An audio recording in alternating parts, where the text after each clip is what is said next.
Ciao Raga! Kumusta Raga? Welcome sa inyong lahat. I am Chad and I will be your guide. Raga, importante ang content ng video na ito. Kaya makinig na maigi, unawaing mabuti at panoorin mo ang video hanggang dulo. Sa isang previous video ay nilinaw na natin yung tungkol doon sa kambyamento na mangyayari regarding sa TFR o liquidazione simula ngayong July 1, 2026. Nalaman natin kung ano ga ang dapat na gagawin at kung sinong workers ang apektado ng kambyamento at sinong workers naman ang hindi apektado niyan. Sa videong ito, nakasunod ng previous video na ito na tinutukoy ko, pag-uusapan naman natin ngayon ay kung ano ga ang maigi na gagawin sa TFR o liquidazione. TFR in Hacienda ba o mas maigi ang TFR in Fondo Pensione? Bakit ba importante na ang gagawin mong pagpili ay aware ka dapat sa pros and cons? Alamin natin ang detalye Raga, daw po na sigla, partihan mo.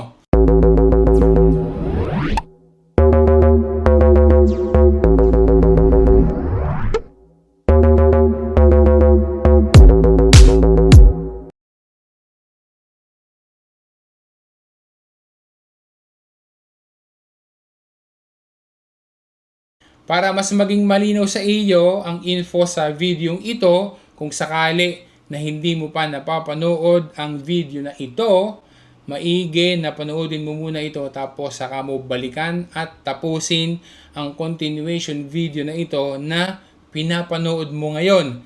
Diga simula sa July 1, 2026 and onwards ay magte-take effect na yung kambyamento regarding sa TFR o liquidazione o separation pay. May ilang nagtatanong, magari ay hindi malino sa kanila. Sila daw ay sa magatsino nagtatrabaho. Ang iba ay sa empresa. Sila daw ay kasama din sa kambyamento.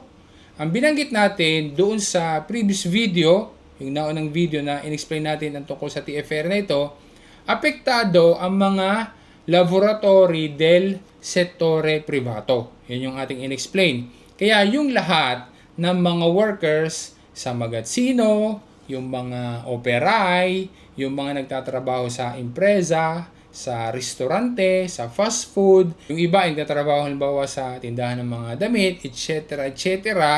Kasama lahat iyan sa private sector. Ang hindi kasama ay yung tatrabaho sa gobyerno. Pero ang mga nasa lavoro domestico, although sila ay nasa private sector din, hindi din sila kasama sa kambyamento na iyan. Kaya yung mga call, bidante, babysitter ay hindi apektado ng changes sa TFR ngayong July 1, 2026. Linawin pa natin, paano kung nasa private sector ako, halimbawa, pero dati na akong may kontrato di lavoro, hindi din apektado. Dahil ang mga bagong hired lang or yung bagong asunto sa lavoro simula sa date na July 1, 2026 and onwards, sila ang apektado ng kambyamento. Kaya maigi na malaman mo kung alin ka ang mas maigi na pipiliin, TFR in Hacienda o TFR in Fondo Pensione. Para kung sakali na magkaroon ka ng bagong kontrato di lavoro sa July 1, 2026 o più avanti at ikaw ay tatanungin ng datore di lavoro kung ano ga ang gagawin doon sa iyong TFR, alam mo kung ano ang iyong pipiliin. Alam mo kung ano ang iyong magiging desisyon. Dito sa Italia, ang Trattamento di Fine Rapporto, yan ay mayroong acronym na TFR o tinatawag din ng madami na liquidazione. Yan ay isang bahagi o parte ng sweldo ng isang worker na itinatabi ng datore di lavoro o employer kada buwan. Depende din iyan kung gaano katagal sa kumpanya o sa amo ang isang worker. Tapos ay ibinibigay iyan ng employer sa worker kapag natapos na ang raporto di lavoro. Nagsimula ang TFR sa Italia noon pang 1927 noong mapublish sa Gazzetta Ufficiale ang legge numero 100 del 30 Aprile 1927. Kaya yung mga nasa lavoro domestico ay huwag kayong papayag na mayroon kayong kontrato di lavoro na tutto regolare, po sasabihin ng amo na wala kayong TFR o sasabihin ng amo na hindi nila alam yung tungkol doon sa TFR. Ngayon na alam mo na entitled ka sa TFR, tapos ay dumating ang pagkakataon na kailangan mong mag-decide kung ano ga ang iyong pipiliin, alamin na natin ngayon kung ano ga ang pagkakaiba ng TFR in Hacienda at ng TFR in Fondo Pensione. Ang TFR in Hacienda ay isang mekanismo tradisyonale na kung saan ang TFR ay naiipon sa Hacienda o sa datore di lavoro at ibinibigay ng datore sa worker kapag natapos na ang raporto di lavoro. Sa ganyang senaryo, walang gastos sa pag-maintain ng TFR ang worker. Ang naiipong amount sa TFR every year ay nagkakaroon ng revalutazione base sa isang formula na na-establish ng batas, naka-fix sa 1.5% plus 75% of inflation. Masasabi na ang pagpili sa TFR in Hacienda isang simple at safe na solution. At ang perang naipon sa TFR ay makukuha kapag natapos na ang kontrato o inalis o umalis na doon sa trabaho. Mayroon pang possible option na mag-request ng anticipo ng TFR. Sa isang banda naman, kapag ang pinili ay TFR na destinato sa isang fondo pensione, ang amount na naiipon ay ini-invest para sa purpose na magkaroon ng supplementary pension. Sa ganyang senaryo din, walang fix naman na revalutazione na kagaya ng sa TFR in Hacienda dahil nakadepende ang resulta sa market trend at sa napiling sektor. Ang effect niyan, maaaring mas expose sa riskyo pero maaari namang magkaroon ng mas malaking kita in the long run. Pero syempre, kailangan din na i-take into consideration ang pabago-bago at mababang kita. Isa pang faktor na dapat na isaalang-alang ang usapin pagdating sa taxation.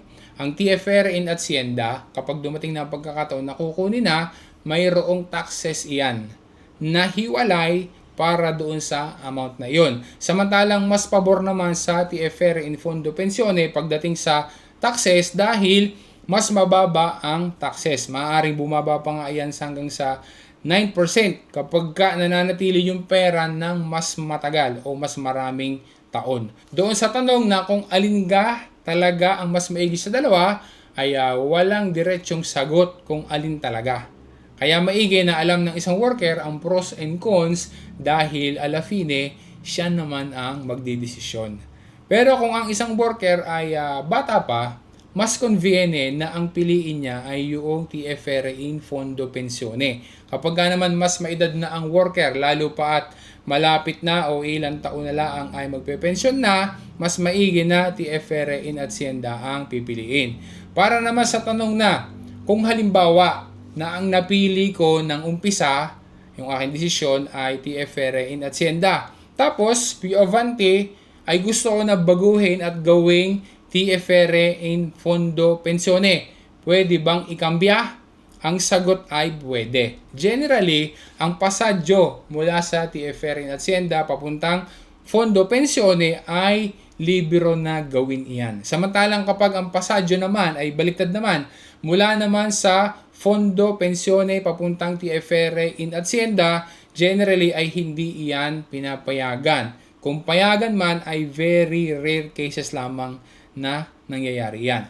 Pagdating sa pagpili kung TFR in Hacienda o TFR in Fondo Pensione, ang kinakausap about diyan ay ang Hacienda o ang datore di lavoro. Maging doon sa kaso na magkakambya ka, gaya ng nabanggit natin kanina, yung ating example, ang Hacienda o datore di lavoro pa din ang kakausapin tungkol diyan. Medyo mahaba na raga ang vlog na ito. Kaya sa next vlog, abangan mo raga dahil ididetali naman natin kung pwede ba na magkiede ng anticipo sa TFR. Magkano ga ang pwede kung halimbawang pwedeng gawin yan at ano ga yung mga valid reasons para pumayag ang iyong datore de lavoro na ikaw ay bigyan, na ikaw ay makatanggap ng TFR in anticipo. Yun raga, sana naging malino sa iyo at nakatulong sa iyo ang information na pinag-usapan natin sa video na ito. Maraming salamat sa panonood mo, maraming salamat sa pagsuporta mo at sana ma-share mo rin sa iba. Lalo na doon sa alam mo ng mga kababayan natin na makakatulong sa kanila ang info na pinag-usapan natin sa video na ito. Once again, this is Chad, and always remember, Chad will guide. Grazie raga, alla prossima!